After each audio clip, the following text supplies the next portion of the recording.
রাতের ভোটে জড়িতদের বিরুদ্ধে অনুসন্ধান শুরু। জানাবো হাসিনার আমলে $17 বিলিয়ন লুট হয়েছে। অপরাধের দায় স্বীকার না করে রাজনীতিতে ফিরতে পারবে না আওয়ামী লীগ, বলেছেন প্রেস সচিব। এদিকে শরিকদের সঙ্গে বিএনপির ঐকমত্য রয়েছে, বললেন নজরুল ইসলাম খান। সর্বশেষ জানাবো আতিক পলক সহ 4 জন রিমান্ডে। এতক্ষণ শুনছিলেন সংবাদ শিরোনাম, এবারে বিস্তারিত। রাতের ভোটে জড়িতদের বিরুদ্ধে অনুসন্ধান শুরু। 2018 সালের জাতীয় নির্বাচনের সঙ্গে জড়িত সাবেক নির্বাচন কমিশনের সদস্য, জেলা প্রশাসক, পুলিশ, র্যাব সহ সব আইনশৃঙ্খলা বাহিনীর সদস্য ও রাজনৈতিক দলের নেতাদের বিরুদ্ধে তদন্ত শুরু করেছে দুর্নীতি দমন কমিশন। সেগুনবাগিচায় দুদকের মহাপরিচালক আক্তার হোসেন গণমাধ্যমকে বিষয়টি নিশ্চিত করেন। তিনি বলেন, 2018 সালের নির্বাচন নিয়ে দুদকে একটি অভিযোগ এসেছে। অভিযোগটি অনুসন্ধানের সিদ্ধান্ত হয়েছে ওই নির্বাচনের সঙ্গে সংশ্লিষ্ট নির্বাচন কমিশন, প্রশাসন, পুলিশ, র্যাব সহ জড়িত সবার বিরুদ্ধে অনুসন্ধান করা হবে। দুদক সূত্র জানায়, 2018 সালের একাদশ জাতীয় সংসদ নির্বাচনে বিভিন্ন অনিয়ম, যেমন দিনের ভোট রাতে করা, ব্যালট জালিয়াতি, কিছু কিছু কেন্দ্রে 90% বেশি ভোট দেখানো, ব্যাপক আর্থিক লেনদেন, ক্ষমতার অপব্যবহার করে প্রার্থীকে জেতানো বিষয়ে দুদকে কিছু অভিযোগ জমা হয়েছে। অভিযোগে সাবেক প্রধানমন্ত্রী, আওয়ামী লীগের সভানেত্রী শেখ হাসিনার নেতৃত্বে আওয়ামী লীগের সাধারণ সম্পাদক ওবায়দুল কাদেরের নির্দেশে প্রতিটি মহানগর, জেলা, বিভাগ, উপজেলা, পৌর, ইউনিয়ন এবং ওয়ার্ড আওয়ামী লীগের সকল নেতাকর্মী নিয়ে সরকারের বিভিন্ন পর্যায়ের কর্মকর্তা, যেমন পুলিশের IGP Javed Patwari, DMP commissioner Asaduzzaman Mia, র্যাবের প্রধান বেনজির আহমেদ, পুলিশের সাবেক আইজিপি শহীদুল হক, প্রতিরক্ষা বিষয়ক উপদেষ্টা তারেক আহমেদ সিদ্দিক, তৎকালীন জনপ্রশাসন বিষয়ক উপদেষ্টা এইচ.টি. ইমাম, জেলা প্রশাসক, জেলা রিটার্নিং কর্মকর্তা, বিভাগীয় commissioner, range DG, police super, থানার অফিসার ইনচার্জ, জেলা বা উপজেলা নির্বাচন কর্মকর্তা, প্রিসাইডিং অফিসার সহ নির্বাচনের সাথে সংশ্লিষ্ট অন্যান্য কর্মকর্তার যোগ সাজসের উল্লেখ রয়েছে।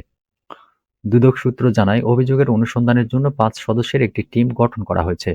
অভিযোগ বিষয়ে বিভিন্ন ভিডিও, দেশি-বিদেশি গণমাধ্যমের প্রচারিত সংবাদ এবং নির্বাচনের ফলাফল শিট পরীক্ষা-নিরীক্ষা এবং প্রয়োজনীয় অন্যান্য কার্যক্রম সম্পন্ন করে অনুসন্ধান টিম প্রতিবেদন দাখিল করবে। হাসিনার আমলে $17 বিলিয়ন লুট হয়েছে। ফিনল্যান্ডের প্রেসিডেন্ট আলেকজান্ডার স্টাব বাংলাদেশের প্রধান উপদেষ্টা অধ্যাপক মোহাম্মদ ইউনূসের সঙ্গে বৈঠক করেছেন। সুইজারল্যান্ডের দাভোসে বিশ্ব অর্থনৈতিক ফোরামের সম্মেলনের ফাঁকে তাদের বৈঠক অনুষ্ঠিত হয়। বৈঠকে তারা মার্কিন প্রেসিডেন্ট হিসেবে ডোনাল্ড ট্রাম্পের শপথ, রাশিয়া-ইউক্রেন যুদ্ধ, ভূ-রাজনৈতিক ইস্যুতে গ্লোবাল সাউথের ক্রমবর্ধমান ভূমিকা এবং রোহিঙ্গা সংকট সহ গুরুত্বপূর্ণ নানা বিষয় নিয়ে আলোচনা করেন। ফিনল্যান্ডের প্রেসিডেন্ট বলেন, আমাদের এমন পৃথিবী দরকার যা হবে আইনের শাসন ভিত্তিক। অধ্যাপক ইউনূস ফিনল্যান্ডের প্রেসিডেন্টকে অন্তর্বর্তী সরকারের নেওয়া সংস্কার কর্মসূচি সম্পর্কে জানান। আলেকজান্ডার স্টাব বলেন, আমি আপনাদের শুভকামনা জানাই। প্রেসিডেন্ট স্টাব গ্লোবাল সাউথের দেশগুলোকে আন্তর্জাতিক গুরুত্বপূর্ণ ইস্যুতে আরও সক্রিয় ভূমিকা পালনের আহ্বান জানান। প্রধান উপদেষ্টা উল্লেখ করেন, শেখ হাসিনার স্বৈরাচারী শাসনামলে ব্যাংকিং খাতে বিপুল পরিমাণ লুটপাট ও দুর্নীতি হয়েছে। তিনি বলেন, প্রায় $17 বিলিয়ন ব্যাংক থেকে লুট করা হয়েছে। অধ্যাপক ইউনূস জানান, তার সরকার রোহিঙ্গা সংকট নিয়ে একটি বড় আন্তর্জাতিক সম্মেলন আয়োজন করবে, যার মাধ্যমে শরণার্থীদের দুর্দশা আবারও বৈশ্বিক আলোচনায় ফিরিয়ে আনা সম্ভব হবে। অপরাধের দায় স্বীকার না করে রাজনীতিতে ফিরতে পারবে না আওয়ামী লীগ, বললেন প্রেস সচিব। মানবতাবিরোধী অপরাধের দায় স্বীকার না করা পর্যন্ত আওয়ামী লীগ রাজনৈতিক প্রক্রিয়ায় ফিরতে পারবে না বলে জানিয়েছেন অন্তর্বর্তী সরকারের প্রধান উপদেষ্টার প্রেস সচিব শফিকুল আলম। সামাজিক যোগাযোগ মাধ্যম ফেসবুকে এক পোস্টের মাধ্যমে তিনি একথা জানান। শফিকুল আলম লিখেছেন, গণহত্যা সমর্থনকারী আওয়ামী লীগের সমর্থকরা এখনো ভ্রান্তিতে আছেন যে দেশ নির্বাচনমুখী হলে তারা রাজনৈতিক প্রক্রিয়ায় ফিরতে পারবেন। কিন্তু দুঃখিত, মানবতাবিরোধী অপরাধের দায় স্বীকার না করলে এবং খুন ও গুমের সঙ্গে জড়িত ব্যক্তিদের বাদ না দেওয়া পর্যন্ত এটি সম্ভব হবে না। তিনি বলেন, 2009 থেকে 2024 সাল আওয়ামী লীগের শাসনামলে সংঘটিত হত্যাকাণ্ড এবং মানবাধিকার লঙ্ঘনের সঙ্গে জড়িত ব্যক্তিদের এবং আদেশকারীদের বিচার করা হবে।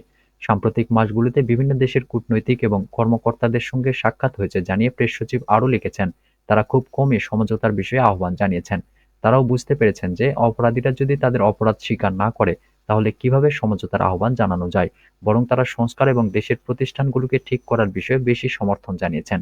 শফিকুল আলম বলেন, আন্তর্জাতিক অধিকার গোষ্ঠীগুলো স্পষ্টভাবে দেখিয়েছে জুলাই-আগস্টে নিরস্ত্র শান্তিপূর্ণ বিক্ষোভকারীদের উপর কিভাবে নির্মমভাবে হত্যাযজ্ঞ চালিয়েছে।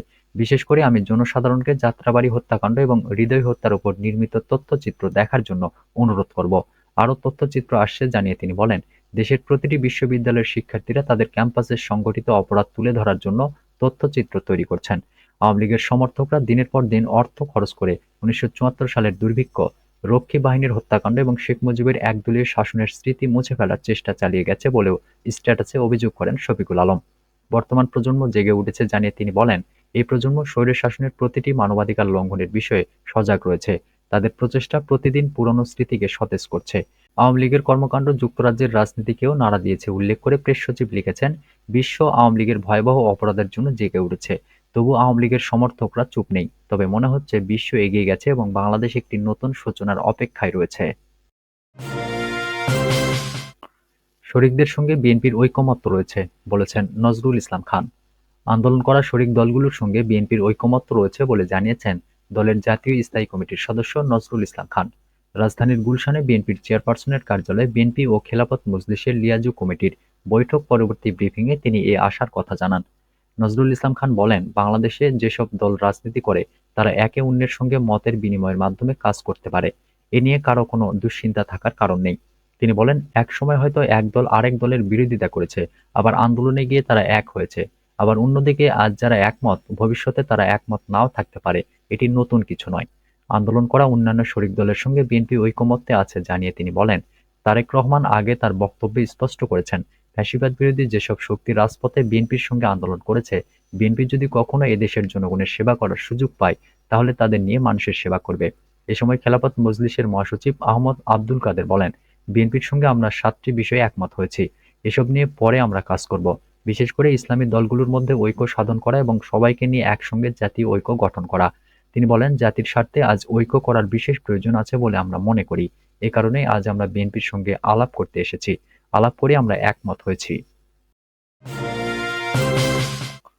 আতিক পলকসহ ৪ জন রিমান্ডে। বৈষম্যবিরোধী আন্দোলন কেন্দ্রিক পৃথক মামলায় ঢাকা উত্তর সিটি কর্পোরেশনের সাবেক মেয়র আতিকুল ইসলামের ৩ দিন এবং সাবেক আইসিটি প্রতিমন্ত্রী জুনায়েদ আহমেদ পলক, সাবেক এমপি সাদেক খান ও সাবেক কাউন্সিলর সলিমুল্লাহ সলুর ২ দিন করে রিমান্ড মঞ্জুর করেছেন আদালত। ঢাকার metropolitan magistrate GM Farhan Ishtiaq তাদের রিমান্ড মঞ্জুর করেন। এর আগে উত্তরা পূর্ব থানায় মোহাম্মদ ফজলুল করিম হত্যা মামলায় আতিকের ১০ দিনের রিমান্ড আবেদন করে পুলিশ। অপরদিকে মোহাম্মদপুর থানার ভ্যানচালক ইনসান আলীকে হত্যা চেষ্টা মামলায় পলকসহ ৩ জনকে ৫ দিনের রিমান্ড দিতে আবেদন করা হয়। আজ রিমান্ড শুনানির জন্য তাদের কারাগার থেকে আদালতে আনা হয়। রাষ্ট্রপক্ষে মহানগর দায়রা জজ আদালতের পাবলিক প্রসিকিউটর ওমর ফারুক ফারুকী শুনানি করেন। আসামিপক্ষে আইনজীবী রিমান্ড বাতিল সহ জামিন আবেদন করেন। উভয় পক্ষের শুনানি শেষে বিচারক আতিকের ৩ দিন এবং বাকিদের ২ দিনের রিমান্ড মঞ্জুর করেন। জানা গেছে, বৈষম্য বিরোধী আন্দোলন চলাকালে ছাত্র জনতার সঙ্গে গত ৫ আগস্ট অংশ নেন মোহাম্মদ ফজলুল করিম। বিকেলে আসামিদের ছোড়া গুলিতে আহত হয়ে হাসপাতালে ভর্তি হন। রাতে আইসিইউতে নেওয়ার পর ডাক্তার তাকে মৃত ঘোষণা করে। এ ঘটনায় নিহতের ভাই আনোয়ার হোসেন আইনাল গত ২১ আগস্ট উত্তরা পূর্ব থানায় মামলা করেন। অপরদিকে বৈষম্যবিরোধী আন্দোলন চলাকালে গত বছরের ১৯ জুলাই মোহাম্মদপুর থানাধীন বাসস্ট্যান্ড এলাকায় ভ্যানচালক ইনসান আলী ভ্যান নিয়ে যাচ্ছিলেন। পথিমধ্যে আসামিদের ছোড়া গুলিতে আহত হয়ে হাসপাতালে ভর্তি হন তিনি। এ ঘটনায় ভুক্তভোগীর মা গত ১৩ নভেম্বর মোহাম্মদপুর থানায় ২৬৬ জনকে আসামি করে মামলা দায়ের করেন।